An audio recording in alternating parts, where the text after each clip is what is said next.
I'd like to sort of give you an overview of where I think news media is today and where it's going. Technology is driving this amazing exponential change. In the next 3 years, we will see the amount of digital information on this planet increase tenfold. When consumers are faced with too much choice, they flee the middle of the market to extremes. And guess what? Legacy news media, for the most part, owns the middle. Legacy media and digital media seemingly on two ends of a burning rope, but they're burning toward each other. In the next 3 years, you're not going to distinguish between the two of them. I think as an industry that we're focused on 4 key foundations: brands, data, audience, and culture. And we're getting better at all of them. What does your brand stand for? And don't tell me quality, don't tell me journalism. They're better words than that. Folks, we are in the brand love business. People aren't making content decisions, they're making brand decisions. The other pillar I want to talk about is the role of data. We're beginning to see companies like South China Morning Post, Toronto Star, they're going out and hiring CEOs who have no media background, certainly no legacy media background. They have data backgrounds. I encourage you to keep up with this. I thought you ought to know what's happening in the paid content space. We're talking about consumer behavior, what people like, what triggers subscriptions, what will get people to pull their wallet out and pay for journalism. That's a great conversation. I just wanted to hopefully begin this conference with the good news that there is good news. It's just change, and we have to embrace it moving forward. I believe in what you do. Thank you very much.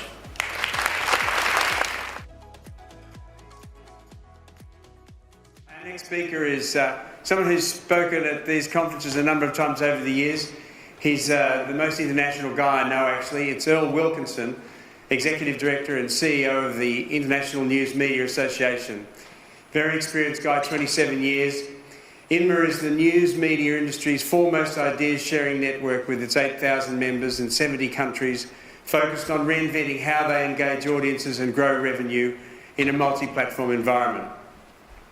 In his 27-year career at INMA, Earl has intersected with the world's leading media companies to distill the direction of journalism and the news businesses. I know he's been doing workshops with our media companies this week.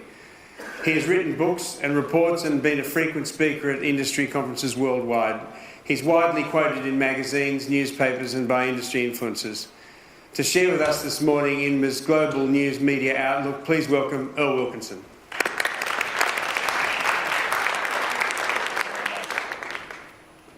Well, good morning, Sydney. How are you? I am on an interesting trip. I've had some interesting trips over the years. I'm on a 37-day tour. I'm going to visit the South Pacific. I'm going to pop over to Latin America, and I'm going to end in Europe. And I don't know who put together this trip, but they might need their head examined. I kind of feel like I'm always on this tour, though. You know, this is what INMA is. It's sort of a 365-day journey of best practices, benchmarks, learning. Even in the last 2 days, visiting News Corp and visiting Fairfax, I feel like I've learned quite a bit. I'd like to apply, though, the lessons of INMA and the INMA network to today's presentation. I'd like to sort of give you an overview of where I think news media is today and where it's going through a couple of lenses. I'd like to talk about where I think we are on this road to transformation, the need to build foundations, to build on Rachel's presentation, talking about what I think are the principles of news brands that are emerging, talk a little about data, talk a little about paid content, and maybe it'll sort of I think point to the rest of today. I mentioned the lenses. In preparation for this trip, I was able to put together this look at a lot of the news organizations and the print products and the front pages that they produce. This literally is every company that I'm visiting over 37 days. And it was designed to wow you and amaze you, etc. And I started looking at it a little carefully. I started realizing You know, the lens of news and newspapers is very, tight. We seem to, if you take a look at those front pages, focus on war and conflict and today's battles, etc. Many of you know that when I talk, I'm inspired by history, and I love taking a big step back. And some of you have heard me as I've spoken at this conference in past years. I've used some of the books on this screen as sort of a microcosm, and I've drawn a lesson from history, and there's a media tie-in inevitably. If I were to cut across all those historical books from the last 20, 25 years, interacting with Australian publishers, I would say that these books say a couple of things. That technology is driving this amazing exponential change. And this is far beyond media. We have repositioned over the last 200 years from societies based on scarcity to societies based on abundance and plenty. And we've seen these massive improvements in health, wealth, education, and well-being. We've become accustomed in society to change. Although some of the trust surveys that we heard this morning, clearly there's a lot of change in the last 12 months. And we as a consuming public are having a hard time catching up with that. That happens. If there's one constant, technological change is continuing, it's consistent, it's exponential. And that's what Moore's Law is all about. Now you say, well, wait a minute, Earl, what are you talking about here? I don't know. You saw those front pages. That's all terrible news, right?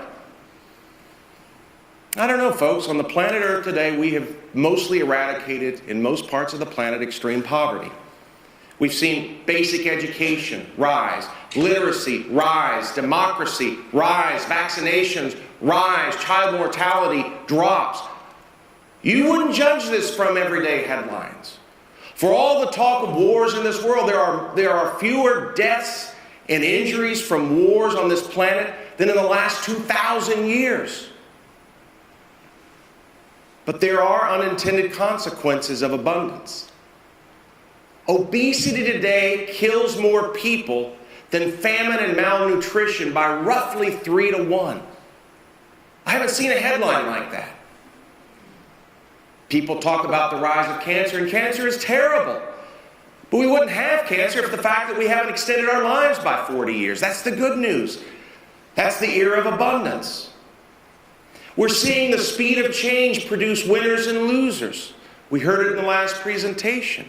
I think that is a lot of what is behind the political changes that are happening. And we're seeing the roles in the context of institutions, ranging from media to politics to religion and more, change. And if all this is just way too fancy for anyone in the room, how many of you have gotten on a Netflix, had infinite access to movies, and you walk away saying there's nothing to watch? That is the unintended consequence of abundance. Now, why am I teeing this up? Because we are living through that era today in media. Now, depending on your book, if you take a look back and you look at the rise of digital information on this planet, look how it's exploded. And this isn't even current data. I found another source that looked out over the next few years. In the next 3 years, we will see the amount of digital information on this planet increase tenfold. If people are drowning in information today and misinformation today, what's it going to be like in just a couple of years? And so if I were to go way back and say the lens of media, what is the impact over the next 12 and 13 years?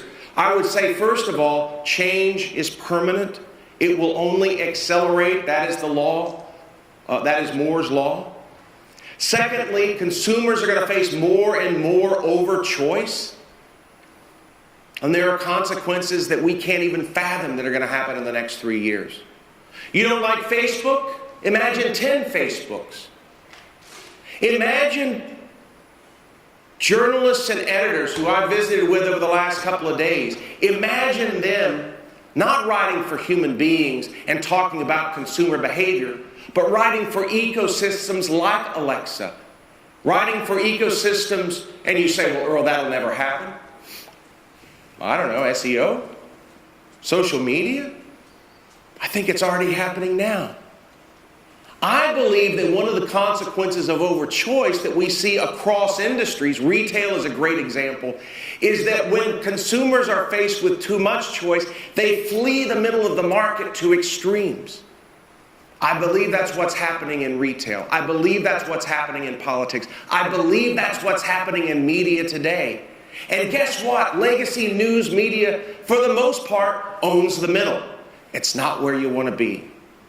I think with overchoice, you're going to see, if not the death of betterment, better is less important than different. And we're going to find that the brand is everything. Scary stuff, interesting stuff, aspirational stuff. And I talk to audiences about that to just sort of get you out of your comfort zone. But if I were to bring this a little closer to home, a little further down to earth, a little bit different lens, we were doing our World Congress as the International News Media Association a few months ago in New York.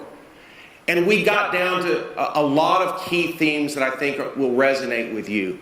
If you look at the state of news media today, I think this conference very much captured it in its essence. And that is about the rise in reader revenue, not just in the business model, but in the ethos of companies. And I've seen that in the last 2 days. The lowering of expectations for advertising. You'll hear Mark Ritson talk about that later on today. Disruption is the new normal. Do you guys remember 2009, 2010, and we came to a conference like this and we had the jitters? We don't sweat it today. And we saw, I think, more and more AI becoming important in this data conversation, and that's producing some winners and losers. The omnipresence of Facebook and Google at our conference. Dig a little deeper, and there were some interesting themes. If I were to cut across presentations, I would say, don't get distracted by technology. The consumer is simply embracing technology. Become obsessed with that consumer. The CEO of the New York Times talked about basing their strategy on zero print advertising revenue. Don't want zero print advertising revenue, but it's really focusing a focus on reader revenue moving forward. We're seeing digital subscription models moving from simple to complex. We went to Condé Nast, and Condé Nast had this wonderful 10-second insight that drives their paid content strategy. They said that people don't pay for articles, they pay for great access to brands that they love. Wow. When we started this journey 7 and 8 years ago down paid content path, digital subscription path, that's not what we believed. And obviously we had a lot of talk about Trump and fake news, and we'll talk about that later in the presentation. My story about the road to transformation also, like Rachel, begins a little bit with some history. My overly simplistic view of news media dates back almost 500 years, where we were a slow-moving industry for about 400 years. We were an influence industry. We became popularized by the penny and pauper press. We found ways to monetize mass-market print media. The internet launches, we do a lot of talk for about 10 or 15 years, a great recession comes along and we say, oh my God, we've got to accelerate this. My storyline of transformation really begins not in 1994, but in 2010, where we as an industry got really serious about what transformation means. And we went down in the shift from the reach business model to the each business model, and we threw bridges across both of them. We talked about digital first, and we wanted to talk about money, but we suddenly realized, hang on, we've got to talk about culture and audience first. And we got good at that. We talked about business models. People say all the time, well, you know, what's the next business model, Earl? Folks, you're drowning in opportunities and options. You need to find the 5 that you do best and prioritize those. Legacy media and digital media seemingly on 2 ends of a burning rope, but they're burning toward each other. In the next 3 years, you're not going to distinguish between the 2 of them. Maybe one prints more than the other.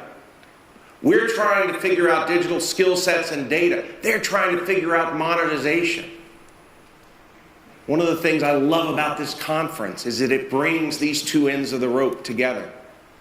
I think as an industry that we're focused on 4 key foundations: brands, data, audience, and culture. And we're getting better at all of them. But I sense, as I be honest about our industry, I sense a great stall that's occurred today. I think that as we have adapted to digital, that the reader relationship has gone from a lot of warmth to a little bit of cold. That maybe we're a little too click transactional in that relationship, and that's fixable, that's logical. I'm finding that too many companies are failing in their on-ramp to this data highway. I'm finding print cultures continuing to be an anchor to change, and CEOs frozen to make this digital shift: culture, audience, money. And I see HR sort of frozen in time, not being repositioned as a proactive arm of the CEO's office. I see an industry in love with the bright, shiny objects. And we grab hold of them. Remember the tablet? That was the answer. Was that the answer, guys? No. You can't get to programmatic and paywalls without embracing fully real-time data. You can't get to digital transformation without the right talent. We've got to create foundations. We've got to build those foundations first. And as I interact with our members around the world, we talk over and over about some truths. And we go into strategic retreats, and the first question that I always ask is, hand to God, what is your real reason for being? And I usually get this reaction. When I first came to the industry 30, 40 years ago, I was a journalist, but I quickly understood that the real driving force in an industry that averaged 30% margins, it was advertising sales. I go to the Guardian, hand to God, I do understand they are in the journalism business, no matter where that trust fund is going to go. I go to the Washington Post, and they're drinking from the soup of technology. And that's truly who they believe they are. I'm simply suggesting to you, have an honest conversation with all the stakeholders in the room. I suspect that most of you today are in the audience business and managing those multiple audiences. Second, I encourage you to establish those foundations. These are mine. Maybe you've got different ones. And then third, know your platforms. I don't believe in one big bucket and we just pour all the content in and the sales opportunities in and fish them out. I think you need print specialists. I think you need Google AMP specialists. I think you need smartphone specialists and tablet specialists. But I think if you have this honest conversation about your foundations, you're suddenly going to see the Christmas tree sit upright. You're going to have foundations for growth. And this is what I suggest in terms of prioritization. I want to talk about 2 or 3 of these foundations and where we are as an industry. I want to start with brands, and maybe this builds a little bit on Rachel's presentation. I'd like to say we coordinated this. We did not, so I'll leave it to you to see what the synergies are. I want to start with something very uncontroversial, a person very uncontroversial. I think, are you guys laughing at my president? Say what you want to about the guy. He's called us on the carpet, hadn't he? He's co-opted this term fake news in an amazing way. In a way, by the way, in American markets today, if a news organization uses the term fake news, they are literally cutting off 50 to 60% of their audience because Trump has co-opted the term. But he has challenged us, hasn't he? He's forced us, as Rachel suggested, into this great opportunity to talk about who and what we are. What do we stand for? What works? What doesn't work? It's a staff motivator. It's an opportunity to push change in journalism. It's an opportunity to bring Facebook to the table, and they're at the table. And yes, it's a huge subscription opportunity. We've seen the Trump bump all over the world, literally. And everywhere I go, I keep hearing of more Trump bumps.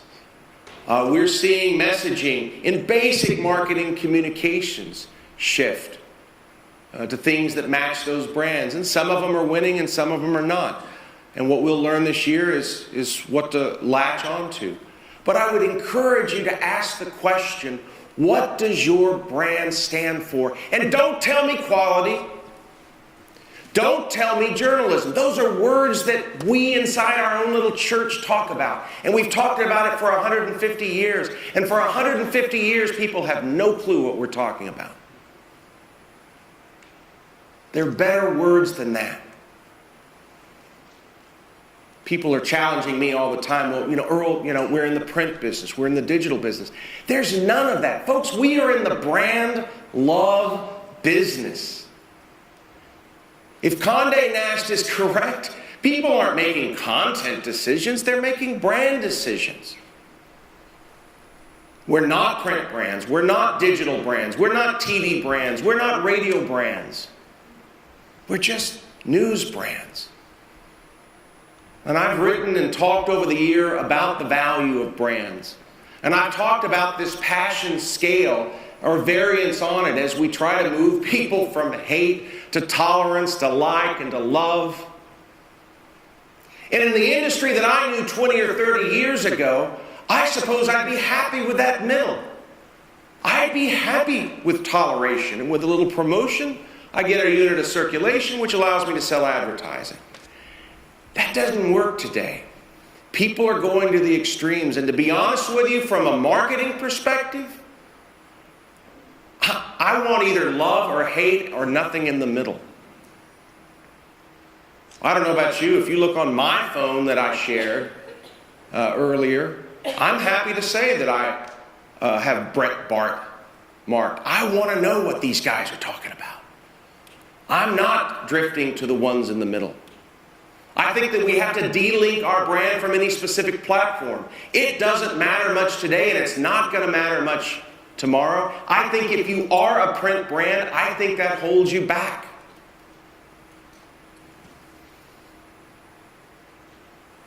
The brand amid complexity is just a little different. Again, I think there's this great abandonment of the middle, and it's happening in our industry. I think our brand has to mean something and stand for something. It cannot be a commodity if we're going to appear in Facebook-like ecosystems around the world.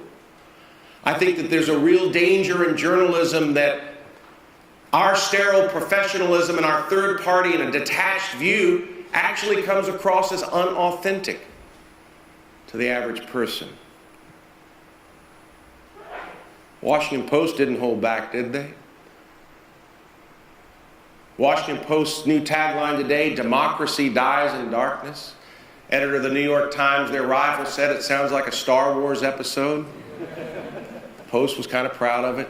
Actually, the backstory to that Post story is they were talking about a year before Trump was elected, and when he was elected, they literally said, screw it, let's just do it. So they were all in.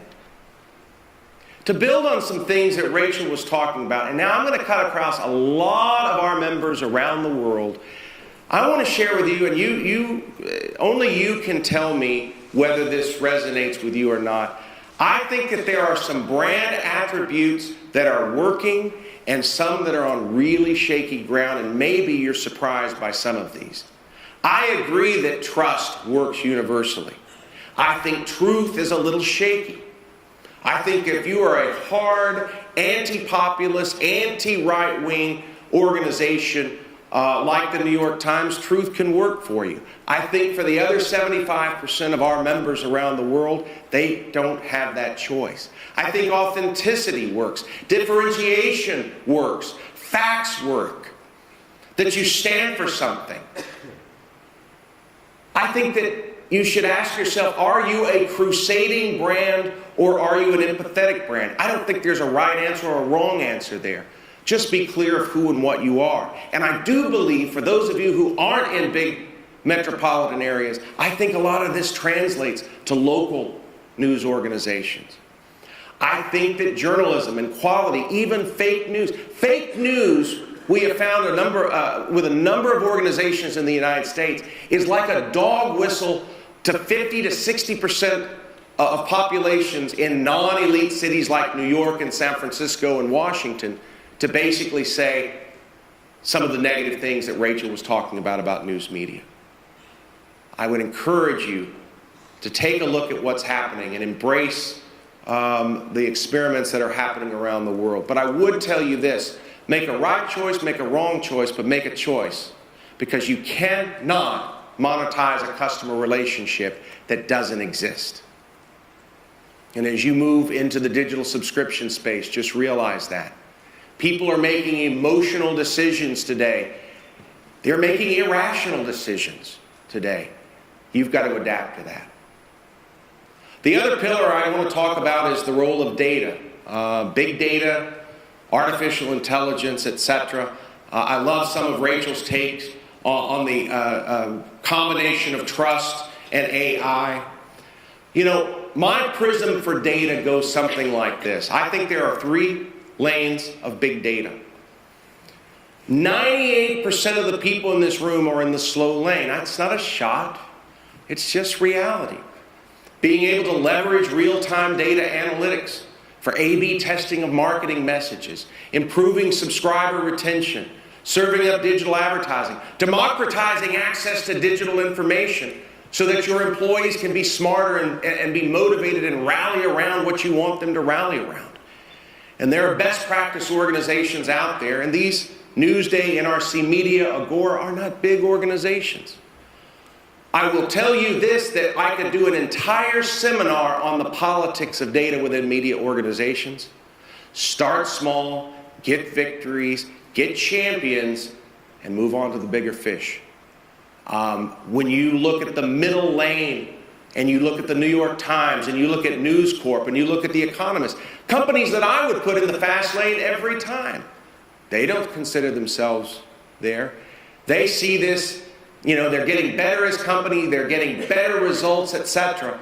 But at the end of the day, they're having to walk this up and get champions and go to the next thing. The fast lane, these are mostly digital pure plays. They were founded on the idea of data. They're not having to unlearn gut instincts. It's just part of their DNA.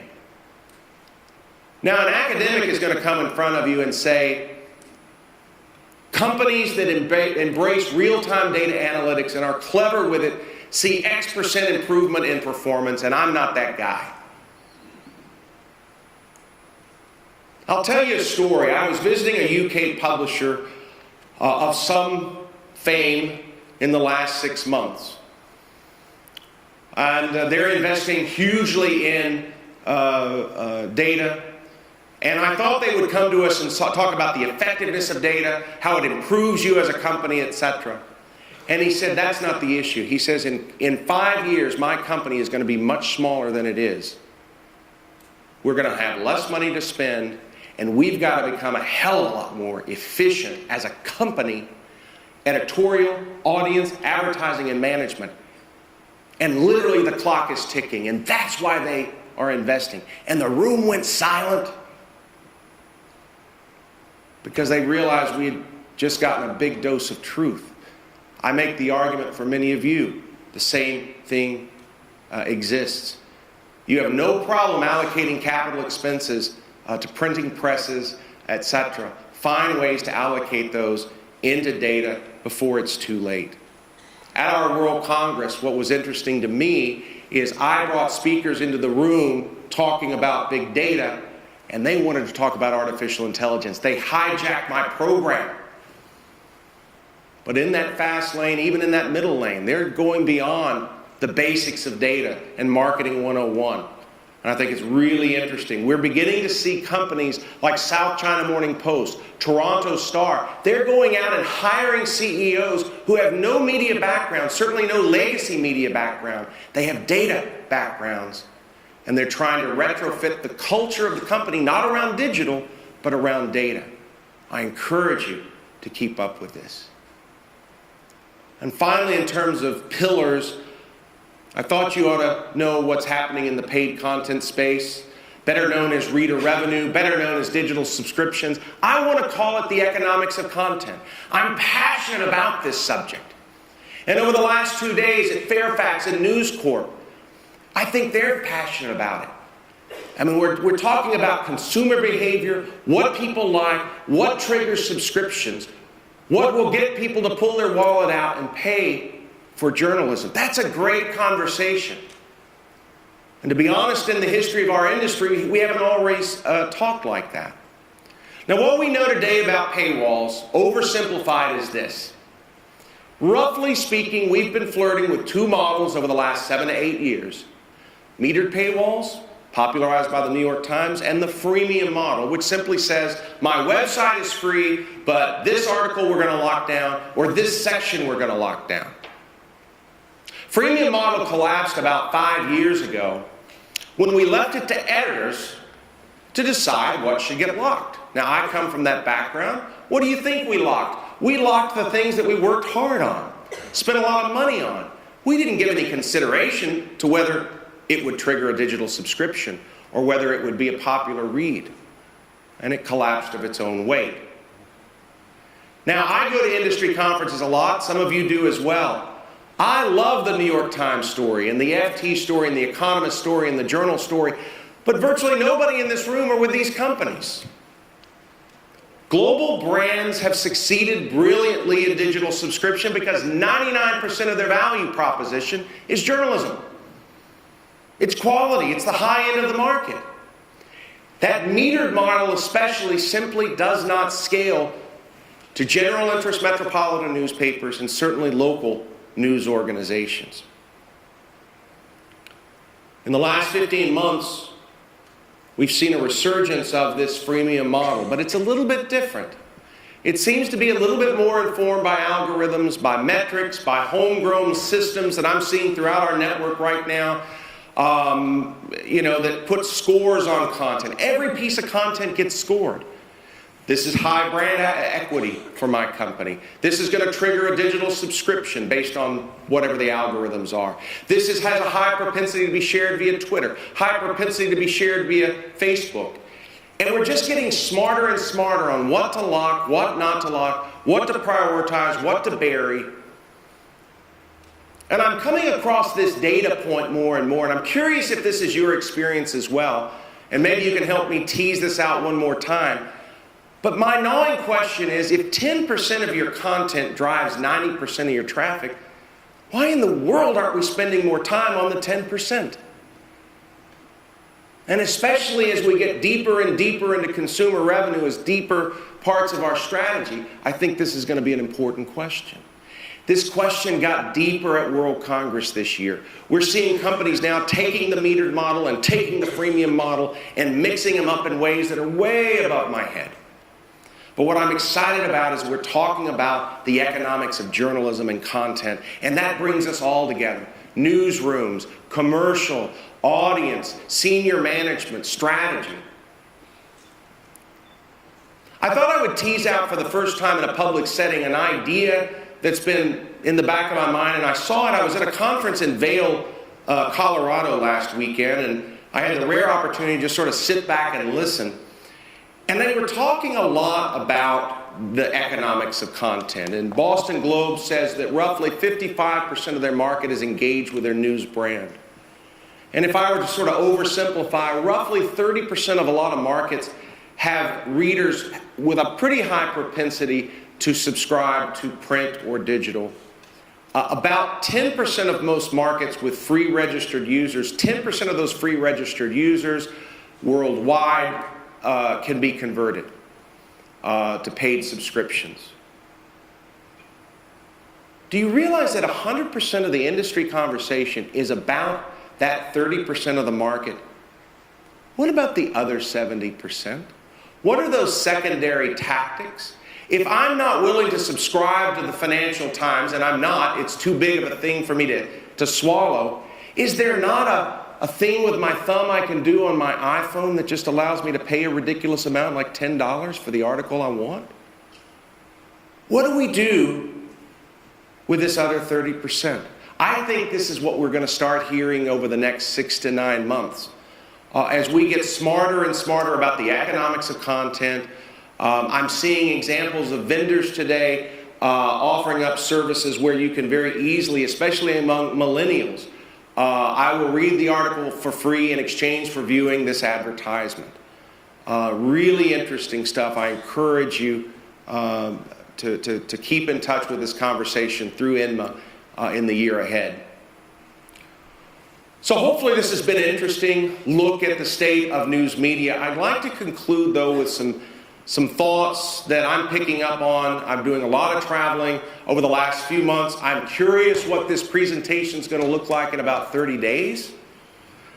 But let me conclude with some thoughts that, again, pivot a little bit off of what Rachel was talking about. Ask yourself the question, what really creates value at your company? I just think that brand is rising in importance as information overload. It becomes more and more acute of an unintended consequence of abundance. I would make the argument that big fat newspapers are important to pay the bills, but generally to the consumer, more is rarely better. Relevant is better. You've heard me say over and over in this presentation, if there's one place, any industry, in an era of abundance where you don't want to be, it's in the middle. How do media organizations reposition their brand to deal with this reality? And can you do it with one brand? And then finally, I'd say the goal should be passion and not satisfaction, especially in a crowded market. I think we've got to get smarter about audiences. This is one of our urgent needs. We've got to democratize access not just to data, but to audience storylines.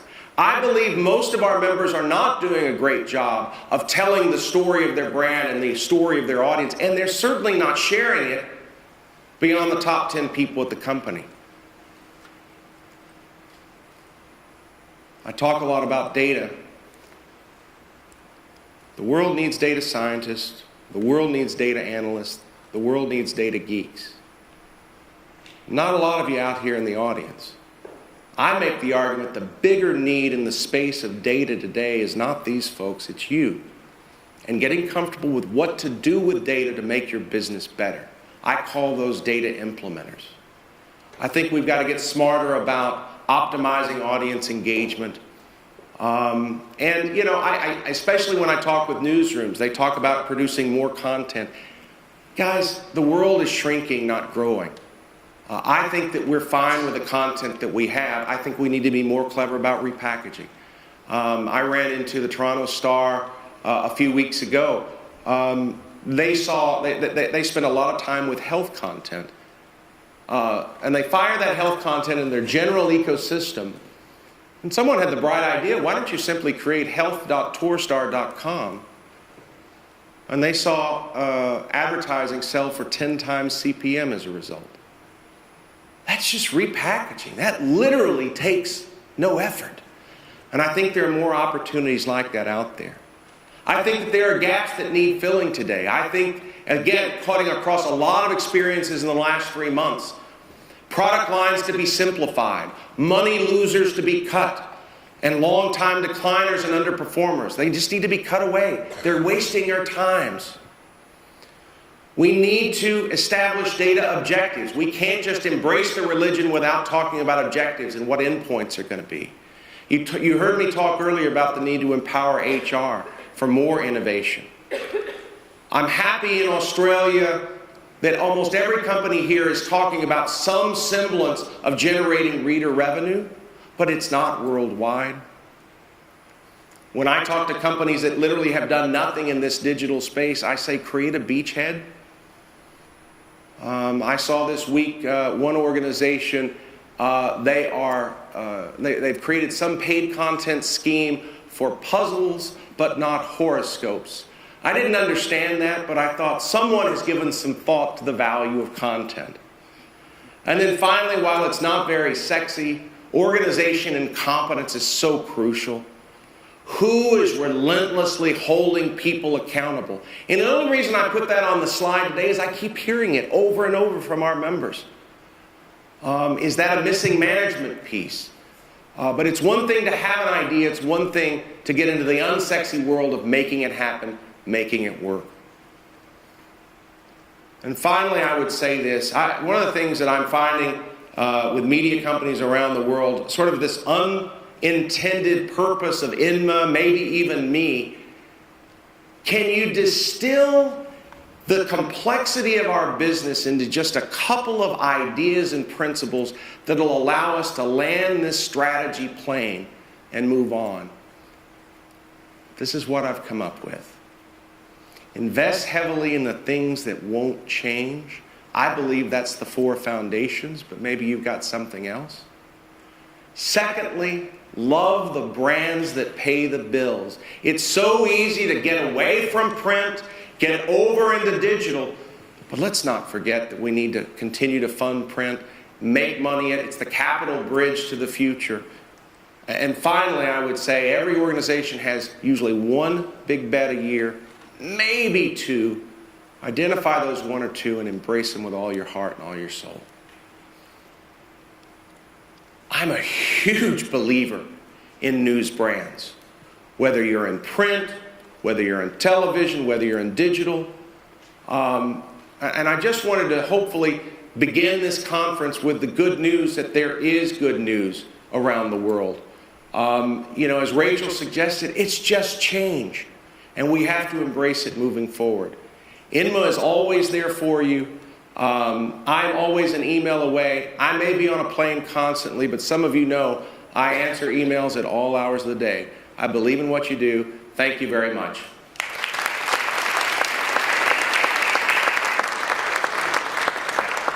Some questions? Yeah, look, we've got a few minutes for a couple of smart questions. I'm sure you've got plenty out there.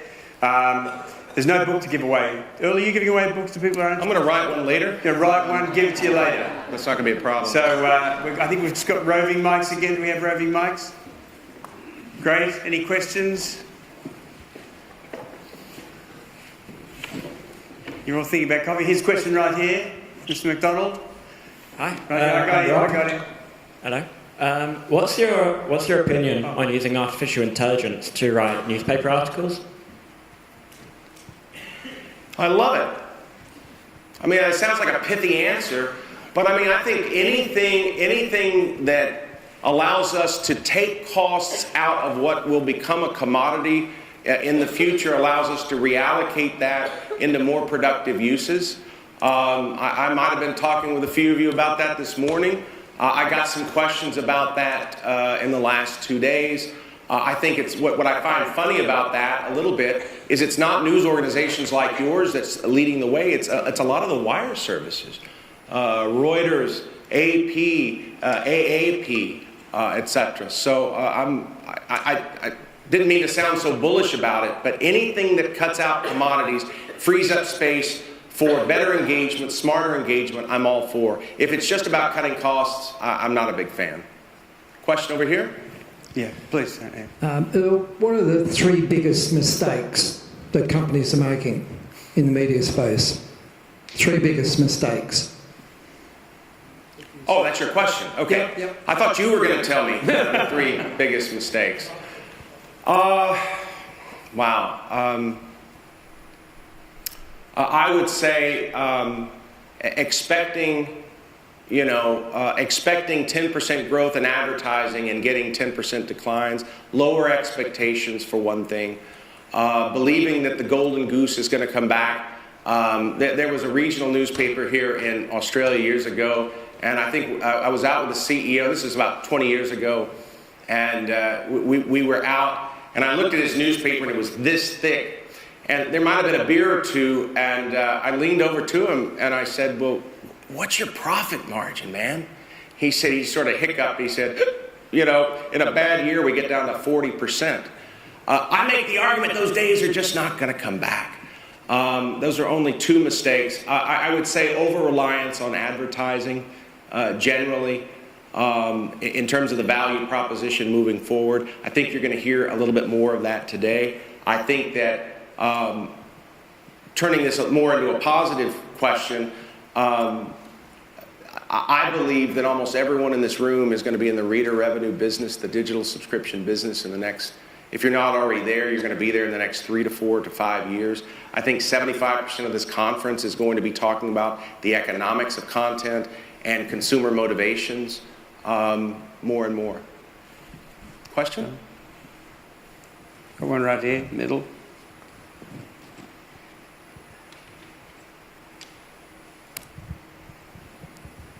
Hi, Matthew Lentini from AAP. Question about digital subscriptions, actually. The oft-quoted kind of bastion of this is the New York Times, but they seem to, despite growth, be an international competitor in media. On an Australian side of things, could you give us maybe some global perspective? Do Australian media outlets have the potential to start moving international in the same way that almost some Australian audience seem to be scalped by American outlets? It seems like a loaded question, doesn't it? You know, honestly, that's above my pay grade. What I will say to you is there's lots of headroom in Australian media. You know, I'm hearing, there's some benchmarks that I'm hearing on the road these days. You know, I'm hearing price points like Netflix charging $15 a month. Okay, wait a minute, that's a benchmark for pricing. I'm hearing 10% of free registered users at media companies will convert to paid subscriptions.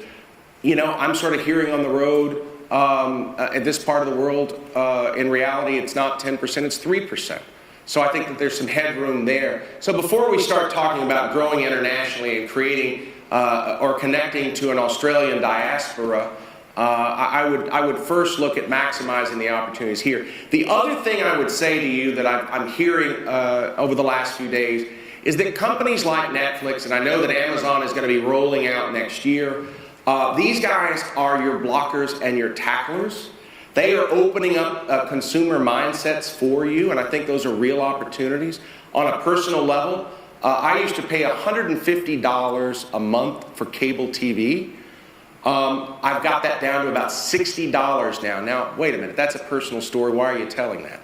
Because I really don't have a problem right now for $10 for the New York Times, $10 for the Washington Post. I'm replacing that money, that household expenditure, with digital subscriptions, and I've got lots and lots of room to go. Got time for one more question? Do I see a question over here? Sound like an auctioneer. Any more questions? Can I invite Michael Beach to re-ask his question about Facebook? Do we tackle him or do we live with him and love him? What's your view on the Facebook? Just give me, can you paraphrase the question? Sorry for corralling you. That's okay. Thanks again, Earl. That was terrific. My question was when we were looking at the perception and trust of media organisations and how Facebook was affecting that trust, because when people talk about fake news, we get lumped into that whole basket of the media is responsible for fake news, but Facebook is actually leading a lot of that charge. But at the same time, we're investing our trust into Facebook by putting our content on there as our major distribution platform. How do you see that sort of...